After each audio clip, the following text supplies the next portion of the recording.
По 47 пат центар на вниманието на македонците беше галичката свадба. На првиот викенд по верскиот празник Петровден, на неверојатно автентичен начин со сите адети на предците, се венчаа галичанецот Љупчо Равановски и кумановката Верица Митричка. Воодушевени од атмосферата од претходните години кога учествувале како бајрактари, младите решиле овој пат да ги облечат тешките, но прекрасни галички носии и да ги одиграат главните улоги. Овој ден е најубавиот ден од мојот живот, чувството е прекрасно, неопишливо, не може да се искаже.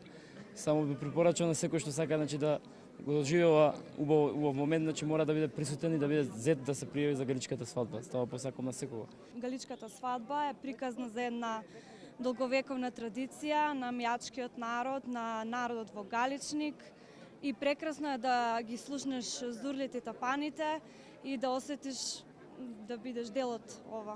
Посебно невеста. Како издржи со 20 кг на себе на важноштина? Па не знам, издржувам. Уште би издржал ше за 3 сати, сигурно.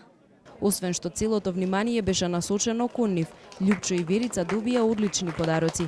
Председателот на државата им подари икона на Свети Климент, а министерката за култура пак пафти кои според старите мијачки обичаи бремените жени ги чува од уроци. Како и претходните години, и овој пат свадбата започна со китење на бајракот, фрлање пушка, пречек на топаните и одење на вода, за да продолжи со канење на мртвите и на кумот, бричање на зетот, одење по невестата и на крај венчавка во црква и испраќање на тапаните.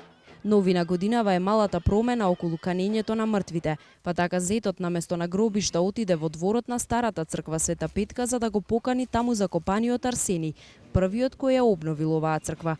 Особено значајно е тоа што годинава гостите на свадбата беа роднините на младите, повеќето од страната на зетот од чија куќа и се започна. Она што сега ни останува е на младите да им посакаме многудетно семејство, како што всушност и било обичај во овој крај. Секако и многу среќа и љубов, а се до наредното лето и до наредниот Петровден ни останува да го причекаме наредниот екот на зурлите и тапаните на врвните музичари мајовци кои ќе ја најават следната галичка свадба.